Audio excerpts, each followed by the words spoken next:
Everyone, welcome to all. स्वागत है आप सभी का मिड पॉइंट क्लासेस चैनल पर। मैं हूं नीतीश गर्ग और जो हमारी सीरीज़ हमने स्टार्ट की थी social and political life complete summary 6 class की जो आपकी एनसीईआरटी है सिविक्स की, तो इसके अंदर हमने अभी तक 4 चैप्टर इंडिविजुअली कवर कर लिए हैं। उनकी वीडियो हमारे चैनल पर अपलोड हो चुकी है।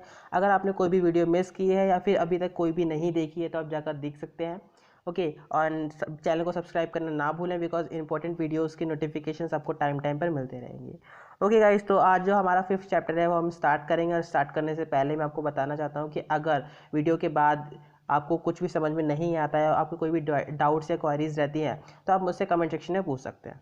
ओके गाइस, तो जो हमारा चैप्टर है चैप्टर 5 उसको स्टार्ट करेंगे। उससे पहले एक कोट देखते हैं जो कि जवाहरलाल नेहरू जी ने दिया है। वो है, India is a poor because villages of India are poor. India will be rich if the villages of India are rich. Panchayat should be given greater power for we want the villagers to have the greater measure of Swaraj self-government in their own villages. Okay guys, तो आप ये तो समझ गए होंगे कि हाँ जो ये होने वाला है वो विलेजेस और पंचायत के ऊपर होने वाला है। ठीक है, तो हमारा जो 5th चैप्टर है पंचायत राज, उसके बारे में अब हम बात करेंगे। तो उनका एक कोट क्या था कि हमारे इंडिया में विलेजेस ज़्यादा है और सिटीज़ कम है अभी भी, मतलब जो डेवलप सिटीज़ है, ठीक है, मतलब आपके आज भी विलेजेस बहुत ज़्यादा है। तो अगर हमें अपने इंडिया को एक ग्रेट पावर बनाना है, एक सुपर पावर बनाना है, तो पहले हमें अपने विलेजेस को डेवलप करना पड़ेगा। जब तक हम इस एकदम बॉटम ऑफ द सिस्टम को अपडेट नहीं करेंगे तब तक हमारा इंडिया होल अपडेटेड नहीं हो पाएगा। ठीक है, तो इस विलेज सिस्टम को अपडेट करने के लिए, वहाँ पर गवर्नमेंट बिठाने के लिए, वहाँ पर बहुत अच्छे अच्छे मेजरमेंट करने के लिए हमने वहाँ पर पंचायत राज स्टार्ट किया। ठीक है, तो जवाहरलाल नेहरू का एक कोट था, ठीक है, ये समझाने के लिए था कि ये पंचायत राज यहाँ से स्टार्ट हुआ था। तो पंचायती राज आज हम बात करेंगे। तो पहले पंचायती राज की डेफिनेशंस देख लेते हैं। पंचायती राज होता क्या है, आपकी बुक में गिवन नहीं है पर मैंने आपको दी है, तो पंचायती राज आप समझ सकते हैं यहाँ से। तो the word Raj means rule. तो राज जो था वो, जैसे हिंदी टर्म राज होता है तो उसका मीन्स होता है रूल, एंड पंचायत मीन्स होता है एक असेंबली। असेंबली मतलब बहुत सारे लोगों की एक असेंबली बन जाना, उसको बोलते हैं पंचायत। ऑफ द 5 पीपल मिलकर 5 बनाते थे इनको पंचायत, इसलिए इसका नाम था। Traditionally panchayat consisted of wise and respected elders chosen and accepted by the local community. तो ट्रेडिशनली मतलब ऐसा माना जाता था कि पुराने ज़माने में जो आपके पंचायत में बैठेंगे वो बहुत ज़्यादा वाइज मतलब बुद्धिमान और एल्डर्स बैठेंगे, मतलब बड़े बैठेंगे जिनको ज़्यादा, जिनके पास ज़्यादा ज्ञान है ज़िंदगी का, लाइफ का बहुत ज़्यादा ज्ञान है और बुजुर्ग हैं, वो ही बैठेंगे आपकी पंचायत में। बट आजकल जो है वो बहुत ज़्यादा सिस्टम बदल चुका है। आपके जो यंगर पर्सन हैं वो भी बैठते हैं आपके पंचायत में, बहुत ज़्यादा अच्छे अच्छे इनिशिएटिव लेते हैं गाँवों को संभालने के लिए, विलेजेस को संभालने के लिए। ओके, तो पंचायत राज की डेफिनेशन आपने यहाँ पर समझी। उसके बाद बात करते हैं अब ग्राम सभा की, जो कि आपकी बुक में पहले डेफिनेशन दे रखी है। अब ग्राम सभा क्या है? ग्राम सभा is the meeting of all adults who live in the area covered by the panchayat. अब एक पंचायत, जिस भी एक पंचायत राज जो होता है, पंचायती गांव होता है, वो जिस जिस विलेज को कवर करती है, ठीक है, वहाँ के लोग आते हैं, वहाँ के बड़े आते हैं, मतलब एडल्ट्स जिन्हें हम पंचायत कहते हैं। ठीक है, वहाँ के एडल्ट्स आते हैं और एक मीटिंग करते हैं जिसको हम ग्राम सभा बोलते हैं। ठीक है, मतलब बहुत सारे गाँवों की सभा को हम क्या बोलेंगे? ग्राम सभा। हिंदी में गाँव को ग्राम बोलते हैं, मेनली संस्कृत में। ठीक है, तो ग्राम सभा मतलब बहुत सारे गाँवों को मिलकर होने वाली सभा। This could be only 1 villages. तो या एक विलेजेस भी, ये एक विलेज हो सकता है या फिर और बहुत सारे स्टेट में जो भी विलेजेस आ रहे हैं वो भी हो सकते हैं। तो anyone who is 18 year old और more and who has the right to vote of a member is a gram sabha. जो भी 18 साल से ऊपर होगा और जिसको राइट टू वोट मिला हुआ होगा वो ग्राम सभा का मेंबर हो सकता है। ओके, तो यहाँ पर हमने ग्राम सभा की डेफिनेशन समझी। अब ग्राम सभा के वर्क समझेंगे कि ग्राम सभा करते क्या क्या है। उससे पहले हम उनके कुछ मेन एसेंशियल फीचर्स के बारे में देखेंगे। ग्राम सभा में होता कौन है, क्या करता है, कैसे करता है। ओके, तो जो ग्राम सभा के हेड होते हैं, ठीक है, मतलब प्रेसिडेंट जिसे बोलते हैं। तो ग्राम सभा meeting begins with the panchayat president. तो पंचायत प्रेसिडेंट जो बोलते हैं वहाँ का सरपंच बोला जाता है, who is called the sarpanch, या कहते हैं ना गाँव के मुखिया, सरपंच, इस तरह से। तो उनके मेंबर्स जो होते हैं 5 होते हैं जिनको पंचायत बोलते हैं। ग्राम सभा के प्रेसिडेंट कौन हो गए? आपके सरपंच, उनके 5 मेंबर मतलब पंच, और every village panchayat is divide into ward. अब हर एक विलेज पंचायत मतलब गांव की पंचायत छोटे छोटे वार्ड्स में डिवाइड होती है। जैसे कि आज आप शहरों में भी देख सकते हैं कि आप जहां पर रहते हैं वो भी एक छोटे वार्ड में डिवाइड होता है। ठीक है, ताकि आपकी जो लोकल गवर्नमेंट है, जैसे कि हमने लास्ट चैप्टर में लोकल गवर्नमेंट की बात की थी, तो लोकल गवर्नमेंट के अंडर ही ये सब चीज़ें आती हैं। तो लोकल गवर्नमेंट के अंडर आपको छोटी छोटी गवर्नमेंट संभालने के लिए ही ये पंचायत राज या म्यूनसिपैलिटीज़ बनाई गई हैं। शहर में इनको म्यूनसिपैलिटीज़ बोलते हैं, गाँव में इनको पंचायत बोलते हैं। ठीक, तो divide into ward smaller area, मतलब छोटे छोटे एरिया को वार्ड में डिवाइड कर दिया जाता है। तो हर एक वार्ड का एक मेंबर होता है, जिन्हें वार्ड मेंबर्स बोलते हैं, वही 5 होते हैं। तो वार्ड मेंबर और सरपंच मिलकर क्या बनाते हैं, ग्राम पंचायत बनाते हैं। ओके, मतलब आप समझ गए होंगे इस चीज़ के लिए। जैसे लाइक कि छोटे छोटे वार्ड के 5 मेंबर बनेंगे और एक आपके सरपंच होंगे, तो सब मिलकर क्या बनाते हैं, ग्राम पंचायत बनाते हैं, जो कि आपके 5 साल के लिए गठन होती है, मतलब 5 साल के लिए उसका राज होता है। उसके बाद दूसरी कोई पंचायत बनती है, फिर इलेक्शंस होते हैं, जिसे भी चुना जाता है वो बनता है। ओके, तो ग्राम पंचायत है एज सेक्रेटरी। अब ग्राम पंचायत के पास एक सेक्रेटरी भी रहता है, जिसको सरकार अपॉइंट नहीं करती, जो कि ग्राम सभा का भी सेक्रेटरी रहता है। तो जिसको सरकार अपॉइंट नहीं करती, the person is not elected person but is appointed by the government, मतलब एग्जैक्टली उसके लिए कोई चुनाव नहीं होते, सरकार उसको दे देती है कि आपका सेक्रेटरी होगा एज। ठीक है, तो मतलब कोई ये नहीं होगा कि इसके लिए चुनाव हो रहे हैं कि सेक्रेटरी कौन बनना चाहिए, जैसे कि आपकी ग्राम पंचायत के लिए होते हैं, ठीक है, किसी मिनिस्टर के लिए होते हैं, तो ये सरकार आपको अपॉइंट करके दे देती है कि हाँ ये आपका सेक्रेटरी होगा।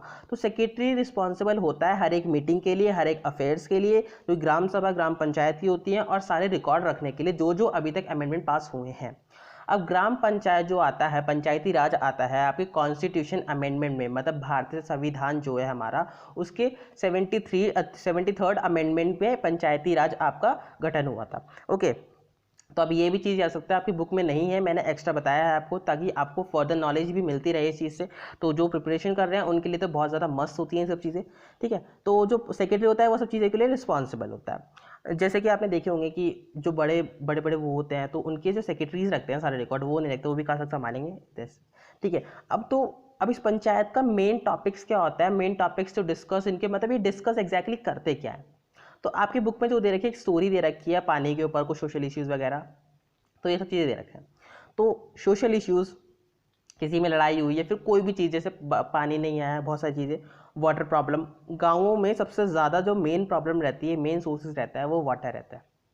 आपने देखा होगा बहुत ज़्यादा गाँवों में फसल वगैरह उगाई जाती है, तो water is essential for all villages. तो वाटर प्रॉब्लम्स को एक तरह से उनको समझाना, जैसे कि आपकी बुक में एक वो दे रखी है, एक स्टोरी दे रखी है कि वहाँ जो हैंडपम्प्स होता है उनके जो वाटर लेवल है हर साल नीचे घटता चला जा रहा है, तो उनको रिस्टोर करने के बारे में वहाँ पर एक मीटिंग होती रहती है।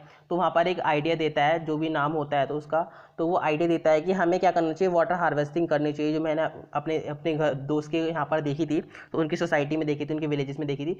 तो इस तरह से कुछ वाटर प्रॉब्लम की डिस्कस करते हैं, उनको संभालने की डिस्कस करते हैं, वाटर हार्वेस्टिंग करने के, रेन वाटर हार्वेस्टिंग को करने के लिए।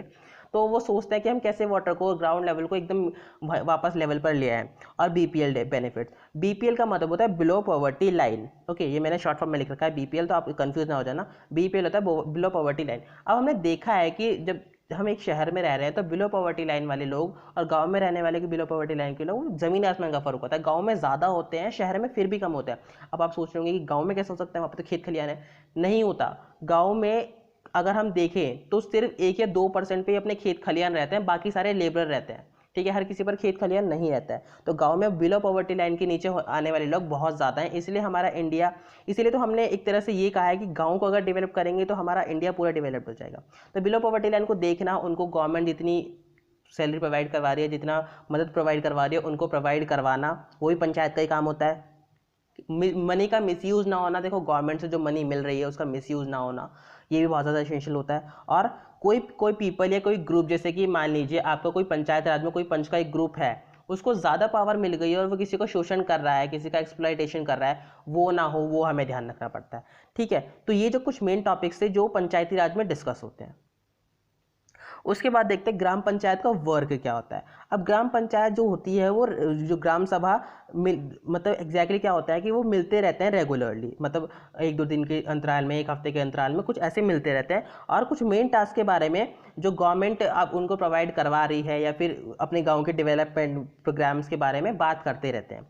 ठीक है, और the work of the gram panchayat has to be approved by the gram sabha. अब देखो, जैसे कि हमने क्या पढ़ा था कि ग्राम सभा सबसे सुपीरियर होती है, उनके अंदर छोटी छोटी पंचायत आती हैं। तो एक जो वर्क होता है पंचायत का, उसको अप्रूवल मिलना चाहिए, किसका, ग्राम सभा का। तभी वो काम आगे बढ़ा सकते हैं। जैसे लाइक कि अब कोई छोटी छोटी पंचायत आती है, वो कहती हैं, छोटी छोटी पंचायत बैठी जाती हैं, वो कहते हैं कि हमारे गांव के लिए ये कुछ बेटर होना चाहिए, जैसे कि हमारा गांव यहाँ पर आएगा, बेटर होगा। तो उनको ग्राम सभा का जब तक अप्रूवल नहीं मिलेगा पूरे मतों के आधार पर, तब तक वो काम आपका इम्प्लीमेंट नहीं किया जाएगा। ठीक है, तो इन सम स्टेट ग्राम सभा form committee like construction and development committee.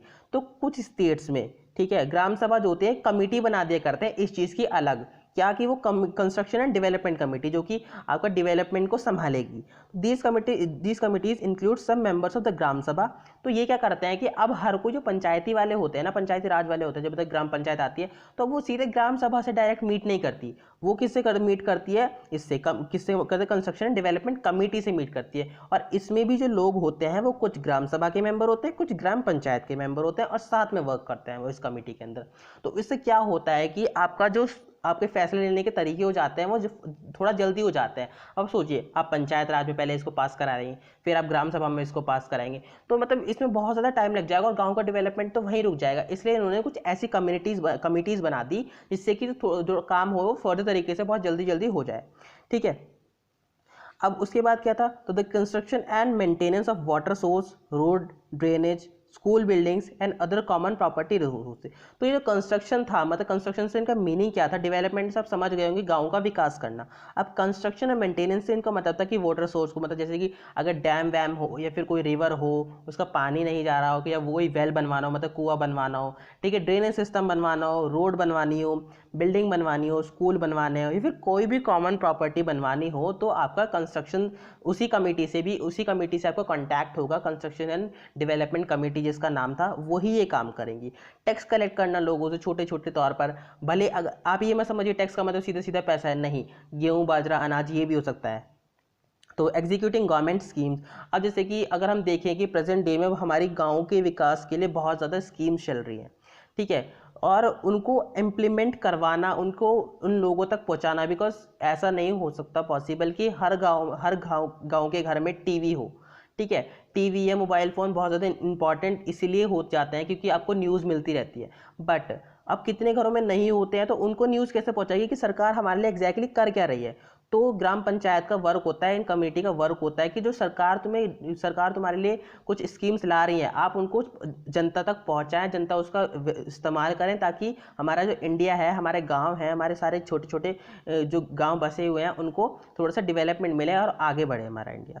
ठीक है, उसके बाद बात करते हैं अब इनका सोर्सेस ऑफ फंड क्या रहता है। अब इनके पास पैसा कहाँ से आता है, तो पैसा कहाँ से आएगा, कलेक्शन ऑफ टैक्सेस और ऑन हाउसेस, तो हाउस टैक्स के ऊपर आता है। मार्केट प्लेसेस पर जो चीज़ें आती हैं, गवर्नमेंट स्कीम, देखो हमें देखा जाता है कि हर साल जो हमारा बजट आता है, तो उसमें से गाँव के लिए बहुत सारा बजट अलग से रखा जाता है ताकि गाँव का विकास हो सके। जैसे कि हमने देखा कि अगर गाँव का विकास होगा तो हमारे इंडिया का विकास होगा, इसलिए गाँव के विकास के लिए एक अलग से बजट रखा जाता है। तो through various departments of the government, और बहुत सारे डिपार्टमेंट से इनको मिलता है, जनपद से, जिला पंचायत से, तो मतलब इनको बहुत सारा फंड मिलता है जिससे कि ये अपने गाँव का विकास कर सकें। और कुछ कम्युनिटी इनको डोनेशन देती हैं। ठीक है, जैसे लाइक कि अगर हम बात करें कि अब गर्मियों के सीज़न में महाराष्ट्र और मध्य प्रदेश कुछ गांव ऐसे रहते हैं जहाँ पर लोग पानी के लिए भी तरस जाते हैं। ठीक है, तो वहाँ पर वेल लगवाने के लिए या फिर कुछ भी चीज़ें ऐसे करने के लिए जैसे कि वाटर रिसोर्सेज वहाँ पर बढ़ जाए, तो वहाँ पर डोनेशंस मिलते हैं उनको कहीं कहीं। ठीक है, पर वो सही से यूज़ नहीं किए जाते, वो बात अलग हो जाती है आपकी। ओके, अब उसके बाद बात करते हैं 3 लेवल ऑफ पंचायत के बारे में। तो ये जो हमने पंचायत राज समझा अच्छे से, अब इसको 3 लेवल के बारे में बात करते हैं। जो 3 लेवल से हमारी पंचायत राज चलती है, सबसे टॉप पर जो रहती है वो जिला परिषद रहती है। जिला परिषद मतलब पूरा आपके स्टेट, मतलब आपके जिला, जैसे लाइक कि अगर हम बात करें आपका, अगर यूपी में बात करें तो मेरठ जिला हो गया, बुलंदशहर हो गया, इस तरह से। तो मतलब तो एक जिले के आधार पर ये काम किए जाते हैं। तो जिला परिषद actually makes development plans at the direct district level. तो एक डिस्ट्रिक्ट लेवल पर वो काम करते हैं, जैसे एक जिले का एक अधिकारी हो जाता है, वो आपको आपके ऑर्डर्स वगैरह देता है और आगे काम करवाता है। ठीक है, अब एक जिले में बहुत सारे गाँव भी हो सकते हैं, उनका डेवलपमेंट भी बहुत ज़्यादा इंपॉर्टेंट हो जाता है। तो with the help of panchayat समिति। अब उसके नीचे आती है पंचायत समिति ब्लॉक लेवल पर, जो मिडिल लेवल होता है आपका। तो पंचायत समिति has a many gram panchayat under 8। तो पंचायत समिति के अंडर बहुत सारी ग्राम पंचायत मिलकर काम करती हैं। उसके बाद आता है आपका पंचायत राज। ठीक है, मतलब एक पंचायत राज एक अकेला हो जाता है, बहुत सारे पंचायत राज मिलकर ग्राम समिति बना देती हैं, और ग्राम समिति हेल्प करती है पूरी जिला परिषद की। इस तरह से कुछ चेंज चलती है। तो the panch and the gram panchayat are answerable to the gram sabha because it is the member of the gram sabha who elected him. तो जो पंचायत रहते हैं और पंच रहते हैं वो ग्राम सभा को रिपोर्ट करते हैं हर चीज़ की, क्योंकि वो ही इस चीज़ के मेंबर्स रहते हैं। तो आपने समझा इस चीज़ को, मतलब एक पंचायत अकेली होगी, बहुत सारी पंचायत मिलकर एक पंचायत समिति बना देंगी और पंचायत समिति मिलकर क्या बन जाएगा, एक जिला परिषद बन जाएगा। ओके तो इस तरह से आपकी ये चेंज चलती है, आप एक पिक में देख सकते हैं इस चीज़ से। तो 3 टायर सिस्टम ऑफ द जो पंचायत गवर्नमेंट है आपकी, तो पंचायत राज एक्ट हमारा आया था 1994 में, ठीक है। 73rd अमेंडमेंट एक्ट है आपका ये कॉन्स्टिट्यूशन का। तो जिला परिषद और फिर ब्लॉक लेवल का जिसको अंचलिक पंचायत बोला गया है, और फिर गांव पंचायत, ठीक है। उसके बाद ग्राम सभा, वार्ड मेंबर्स, ये सब चीज़ें आ जाते हैं, ठीक है। तो इस चैप्टर में हमने बात की कि हमने कैसे ग्राम पंचायत वर्क करती हैं, क्या क्या उनके वर्क होते हैं। इसको हम फर्दर में आगे के चैप्टर्स में समझेंगे। आप हमारे साथ बने रहिए और हम बहुत सारे इंटरेस्टिंग लेक्चर्स लेकर आपके लिए आते रहेंगे। Keep learning, keep supporting and इस वीडियो को लाइक, शेयर एंड कमेंट करना ना भूलें and also subscribe the channel because कोई है जो आपके लिए इतनी मेहनत कर रहा है। Thank you so much.